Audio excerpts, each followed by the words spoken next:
Assalamualaikum dan salam sejahtera saya ucapkan. Saya Muhammad Harziman Azmir bin Simin. Pada hari ini saya akan berceritalah tentang Akta Keselamatan dan Keselamatan Pekerja. Akta Keselamatan dan Kesihatan Pekerja, macam pernah dengar? Ya, Akta Keselamatan dan Kesihatan Pekerja adalah translate daripada OSHA, Occupational Safety and Health Act. Maknanya Akta kepada Keselamatan dan Kesihatan Pekerja dalam bahasa Melayunya lah.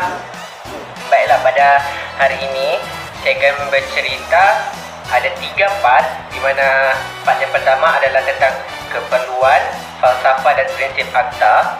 Yang kedua, skop dan tujuan Akta. Dan yang ketiga adalah kewajipan am. Saya akan terangkan ketiga part tersebut.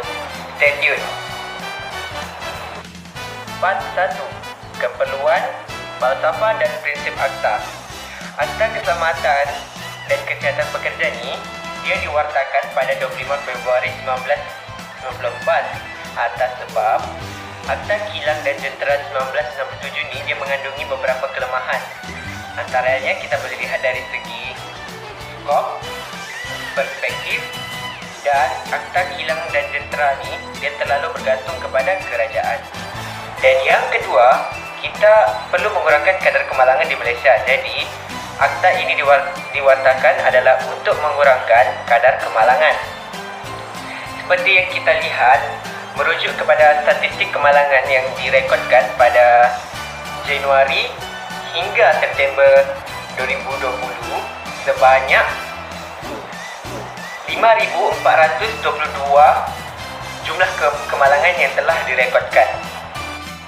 Falsafah dan prinsip Akta Keselamatan dan Kesihatan Pekerja ni dia di bawah AKKP tanggungjawab memastikan dan kesihatan mereka yang terletak di atas mereka yang bekerja dengan bahaya tersebut dan mereka yang mewujudkan bahaya tersebut, maknanya di antara pekerja dan majikan tersebutlah. Bagi prinsip mereka pula, dia terdiri daripada peraturan kendiri, perundingan dan kerjasama. Ada 3 prinsip akta tersebut. Okey, part yang kedua. Part yang kedua ni saya akan cerita tentang skop dan tujuan akta tersebut diwartakan dan diwujudkanlah. Yang pertama adalah skop. Bagi skop AKKP ni, dia merangkumi dan melindungi semua orang yang bekerja dalam semua aktiviti ekonomi termasuk perkhidmatan awam, badan berkara dan sektor swasta, kecuali mereka yang bekerja di atas kapal perdagangan, dan angkatan tentera. Contoh sektor yang di bawah skop AKKP ni, dia seperti pergilangan, perlobongan dan kuari, pembinaan dan sebagainya.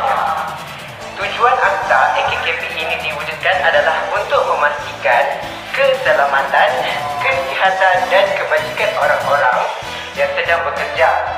Selain itu, AKKP juga untuk melindungi orang-orang di tempat kerja, serta AKKP ni dia turut menggalakkan suatu persekitaran pekerjaan yang bersesuaian dengan fisiologi dan psikologi orang-orang yang sedang bekerja.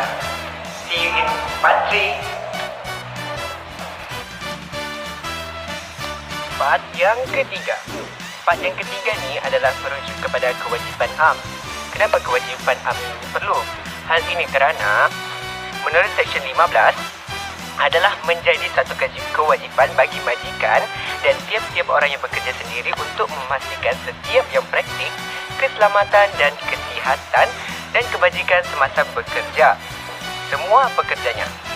Hal ini membawa sekiranya kegagalan menjalankan kewajipan boleh dikenakan denda sebanyak RM50,000 Malaysia atau penjara 2 tahun atau boleh dikenakan kedua-duanya sekali. Kewajipan am. Apa yang dimaksud dengan kewajipan am ni? Hal ini adalah seperti menyediakan polisi keselamatan dan kesihatan pekerjaan seperti kita tahu safety policy. Yang kedua adalah memastikan orang selain daripada pekerja tidak terdedah kepada bahaya yang dihasilkan daripada aktiviti yang dijalankan oleh beliau serta memberitahu orang lain tentang aktiviti yang dijalankannya. Sekian sahaja daripada saya. Terima kasih.